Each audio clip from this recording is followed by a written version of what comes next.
What's the strongest type of candy? A jawbreaker.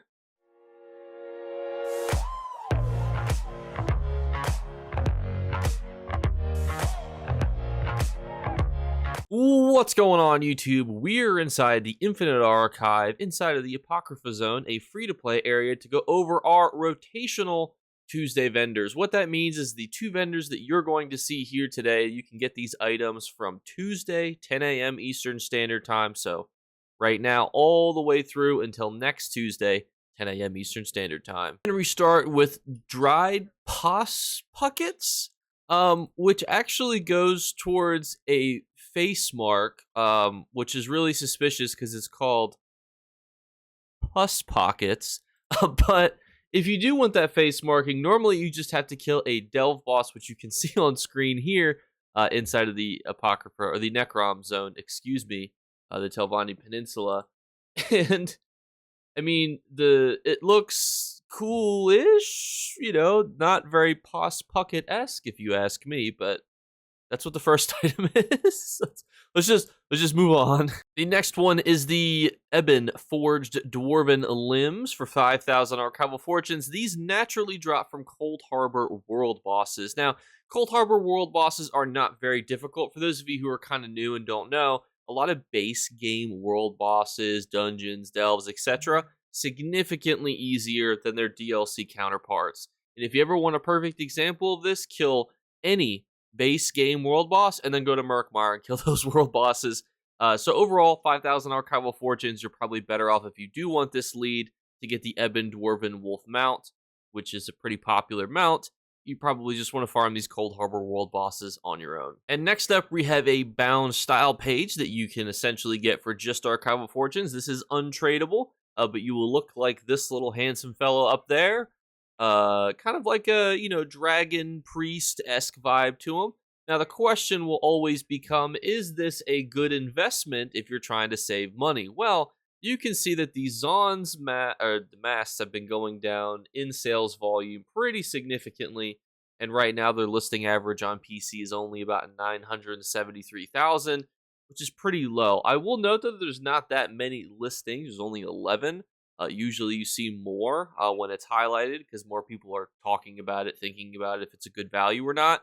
So whether or not you want to purchase this is just going to kind of come up to you. I know a lot of you guys will actually be very tempted to purchase these items just because a lot of you guys like to farm Infinite Archive to get these, you know, rare style pages without having to spend $1 million plus gold. This is definitely one of the cheaper ones because you don't see a lot of people running around with this lovely face on, but it's up to you. That's the conversation that we have when, you know, we see these items in the store. Next up is MKM Treasure Maps, which, if we're being honest, is probably not going to be something that you're going to invest in. Bright Throat Bows is a very popular set from this area. It's seen significant drop in its overall utilization for PvP, where it used to be very, very popular. A couple other sets from there are okay, but there's no major leads or anything that drop from Murkmire, no rare antiquities, nothing like that that's gonna, you know, excite you, so you can generally skip these maps. However, companion equipment jewelry, in my opinion, is probably the best companion gear to get. And why is that? Well, you get a whole bunch of companions, right? And you oftentimes will have light, medium, heavy armor or weapons. Well, the odds of you getting, you know, let's say you're rolling for light pieces because you want to get the healer trait, but then you get the tanking trait and you're like, dang it. If you get the jewelry pieces, it can be of DPS, healing, tanking, reduction in cooldowns, and then boom, you're good to go. Even if you're not trying to build a healer companion right then and there, you still now have at least a jewelry piece that's more likely to be valuable. So if you're a gambler, the odds of you getting something that's at least valuable is the highest inside the companion equipment jewelry one. So this is where on weekends when the jewelry is highlighted, I say I would get the jewelry pieces that you need, because the odds of you getting something good, especially if you don't have any good jewelry pieces, because jewelry pieces are generally very expensive, now's the time. Great gambling piece to go for. And 5,000 archival fortunes is potentially a lot, but the amount of gold that you're saving is significant. What is not worth it and significant is 7,000 for a deck fragment. I don't know how they landed on 7,000 archival fortunes. but you can get these from Herald Seekers in the Telvanni Peninsula and Apocrypha Zone.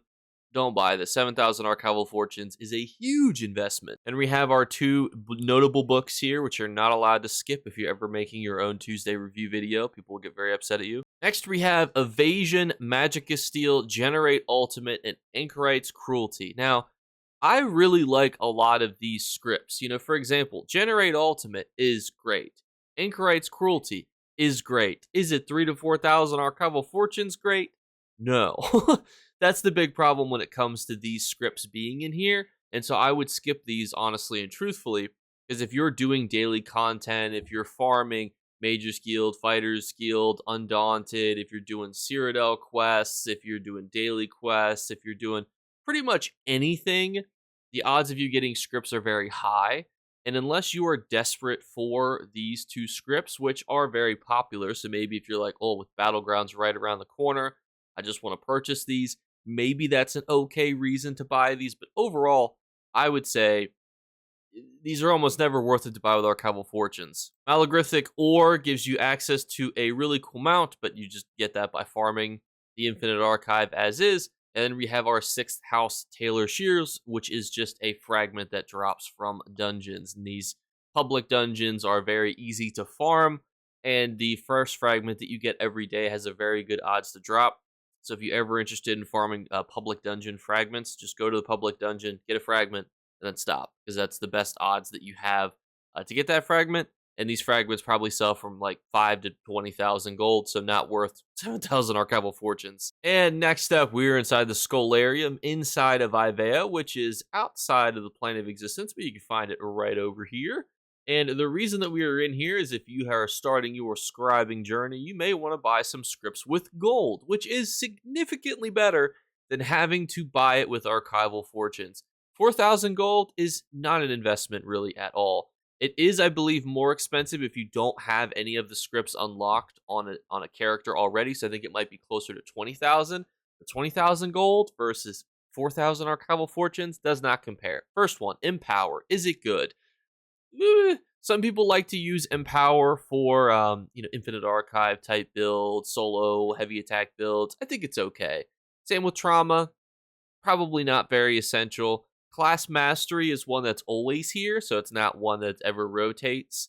So it's And then we have Thief Swiftness, which is also, I mean, it's good, but if you don't have it and you're not, using a build that recommends it, it's probably not one that you're like running out to go get. But honestly and truthfully, on my main character, I just buy all the ones that I don't have, because you can sell these now for 999 gold. So you're basically making your money back even when you get duplicates. And I'm a collector. So I usually recommend buy all the ones that you don't have on your main character, because if you're not doing specific types of content that gets it to drop, just buy it. It's probably easier that way, because some of them drop from some real cattywampus type content like Mage's Guild dailies. People aren't necessarily farming those. If you don't like PvP, some of them drops from Rewards of the Worthy, Cyrodiil quests, Fighters Guild quests, daily quests. Depending on the type of content you do, you may be getting more or less of them, but overall, I would get them all if you don't have them, but it's not essential for any of these necessarily. But I would say probably the best one is Empower and Thieves Swiftness. But everyone, thank you guys so much again for watching. As always, we're doing our 3 giveaway drawings. All you have to do to enter is leave a comment in the comments below. Tell me, will you be gambling on companion gear jewelry? I actually will be, because I'm going to be trying out different companion builds. A lot of people have been saying that companions can actually do significantly more than I think that they're able to. And I think it'd be kind of fun, Can Isabel, tank a dungeon? Can Isabel tank, a trial? Why not try? See what we can get. And I want to try to build Isabel to be the best tank possible, although I think the new Khajiit companion might actually be a better tank than her, as long as there's no final tweaks on PTS before he comes out. Second thing is just make sure you're subscribed, and if you want to follow on Twitch and Twitter, I'll give you 2 additional entries. And the third thing is look for a hidden word to be flashed upon the screen. If you're the first person to comment that word, you will win. Last month, the hidden word was goober, so stay tuned. Look for a new hidden one. Thanks, guys. You better remember to like and subscribe to Jakeclips. Or you should. I might have to pluck your eyes if you don't. Or, better yet, I'll skip rope with your entrails.